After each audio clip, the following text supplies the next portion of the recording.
नमस्कार, आपण पाहत आहात सह्याद्री न्यूज, आवाज महाराष्ट्राचा। प्रशासनाकडे आमची अशी मागणी आहे की एकूण जी डंपर आहे त्यांच्यावरती तुम्ही कारवाई करा, त्यांचे फिटनेस तपासा, त्यांना प्रशासनाची धाक असली पाहिजे।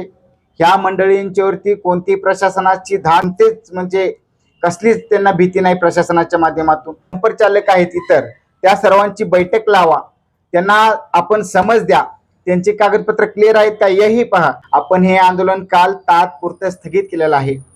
जर आमच्या ज्या काही मूळ मागण्या आहेत त्या जर या प्रशासनाने जर मान्य केल्या नाहीत किंवा त्यावरती कारवाई केली नाही तर पुन्हा आम्ही नागरिकांच्यासाठी रस्त्यावरती उतरू।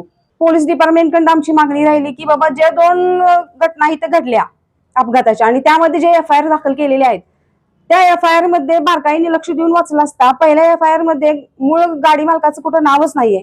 दुसऱ्या FIR मध्ये जे गाडी मालक म्हणून नाव घेतलेलं आहे ते कुठं रजिस्ट्रेशनला दिसत नाहीये। गौण खनिज हे गौण खनिजाचं उत्खनन जिथून होतंय बाबा त्याच्यासाठी परमिशन घेतलं गेलेलं आहे का, आणि ज्या आमचे कारवाई करण्याची अपेक्षा आहे त्या पद्धतीनं जर अपेक्षा झाली नाही पूर्ण तर आम्ही तात्पुरतं हे आंदोलन स्थगित केलेलं आहोत। जर काही त्या अपेक्षा पूर्ण झाल्या नाही तर आम्ही शिवसेनेच्या माध्यमातून पुन्हा रस्त्यावर उतरण्याचा त्यांना संदेश दिलेला आहे। जय महाराष्ट्र। आज पत्रकार परिषद घेण्याचं कारण म्हणजे 2/2/2026 रोजी आपण माननीय राज्याचे मुख्यमंत्री देवेंद्रजी फडणवीस तसेच तालुक्याचे तहसीलदार प्रांत PI यांना आपण निवेदन दिलेलं होतं। ते निवेदन असं होतं की तालुक्यामध्ये मोठ्या प्रमाणामध्ये चालत असलेले डंपर आणि त्या डंपरच्या माध्यमातून आपल्या विटा शहरामध्ये 2 कुटुंबे उद्ध्वस्त झाले, 2 लोकांची त्या ठिकाणी जीव गमवावा लागला। त्या संदर्भामध्ये आपल्या विटा शहरामध्ये 17 तारखेपासून बेमुदत ठिय्या आंदोलन होतं। ते ठिय्या आंदोलनचा कालचा 7वा दिवस होता आणि ते ठिय्या आंदोलन गेले 7 दिवस चालू राहिलं।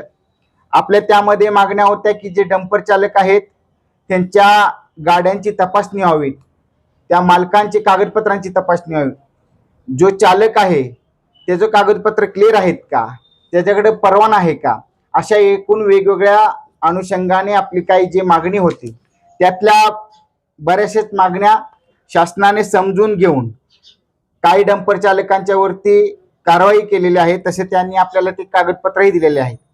त्यानंतर गेले 7 दिवस आंदोलन चालत असताना तालुक्यातील वेगवेगळ्या माध्यमातून वेगवेगळ्या नागरिकांनी, वेगवेगळ्या संस्थांनी, राजकीय नेत्यांनी त्या ठिकाणी आपल्याला पाठिंबाही दिला। मग ते विटा नगरपालिकेचे माजी नगराध्यक्ष वैभव पाटील असतील, राष्ट्रवादी पक्षाचे तालुका अध्यक्ष पंकज डबडे असतील, त्यांचे सहकारी असतील किंवा इतरांना पक्ष आहेत, त्यांनी आपल्याला या ठिकाणी येऊन आपल्याला जाहीर पाठिंबा दिला। मुळात प्रशासनाकडे आमची अशी मागणी आहे की एकूण जी डंपर आहे त्यांच्यावरती तुम्ही कारवाई करा, त्यांचे फिटनेस तपासा, त्यांना प्रशासनाची धाक असली पाहिजे। ह्या मंडळींच्यावरती कोणती प्रशासनाची धाक व कोणतेच म्हणजे कसलीच त्यांना भीती नाही प्रशासनाच्या माध्यमातून। तर यासाठी आपले हे आंदोलन चाललं। प्रशासनाने आपल्याला आश्वासन दिलं आहे की आम्हाला थोडी तुम्ही वेळ द्या, येणाऱ्या 5-6 दिवसामध्ये उर्वरित जे काय आपल्या मागण्या आहेत त्या आम्ही पूर्णपणे पार पाडू।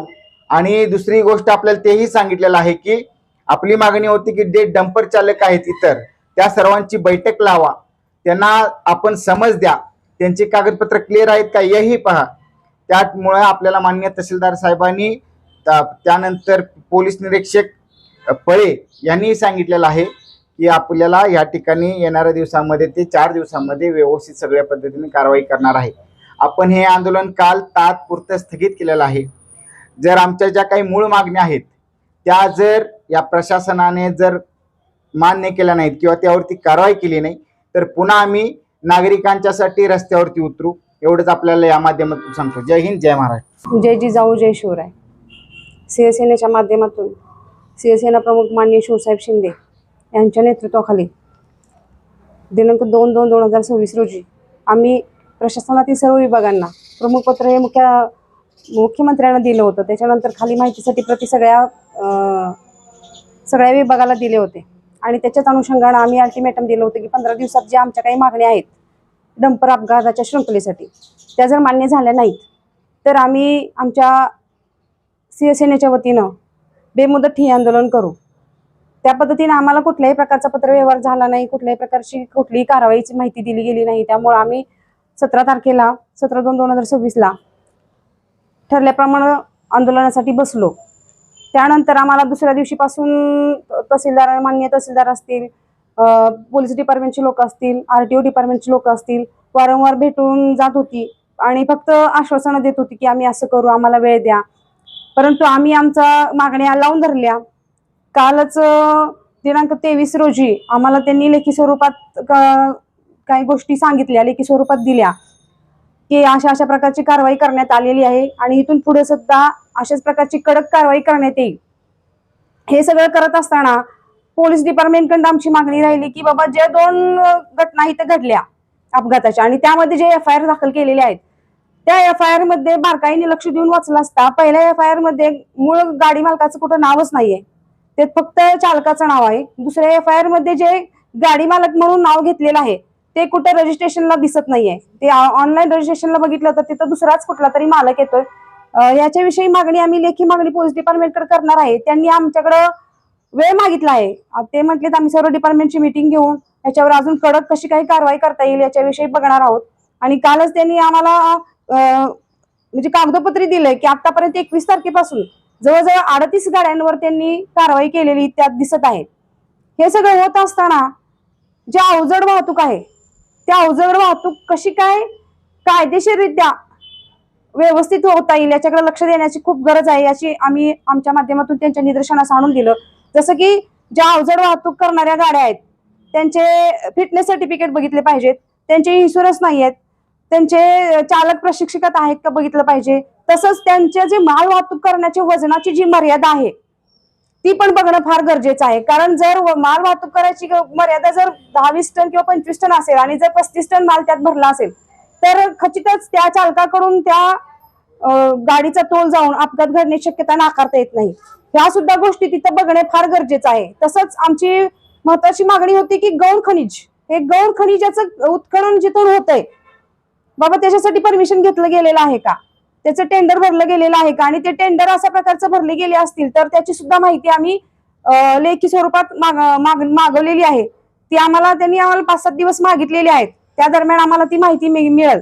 आणि आता जे पीडित कुटुंबीय आहेत त्यांच्यासाठी सुद्धा जी चार्जशीट फाईल करणार आहे ती सुद्धा अगदी योग्य कशी होईल याच्याकडे सुद्धा आम्ही लक्ष देण्यासाठी सांगितले आहे, जेणेकरून न्यायालयात किंवा कोर्टात त्याची दाद मागत असताना त्यांची चार्जशीट तिथं टिकून राहिली पाहिजे, त्यांची बाजू तिथं भक्कम झाली पाहिजे, यासाठी सुद्धा आम्ही तिथं मागणी केलेली आहे. आणि एवढं सगळं मागणी करत असताना त्यांनी आम्हाला आश्वासन दिली, लेखी कारवाई केली, त्याबद्दल हे दिलेलं आहे. परंतु आमच्या अजून काही ज्या मागण्या आहेत ज्या आम्ही त्यांना लेखी स्वरूपात मागणार आहोत आणि ज्या आमचे कारवाई करण्याची अपेक्षा आहे त्या पद्धतीनं जर अपेक्षा झाली नाही पूर्ण तर आम्ही तात्पुरतं हे आंदोलन स्थगित केलेलं आहोत. जर काही त्या अपेक्षा पूर्ण झाल्या नाही तर आम्ही शिवसेनेच्या माध्यमातून पुन्हा रस्त्यावर उतरण्याचा त्यांना संदेश दिलेला आहे.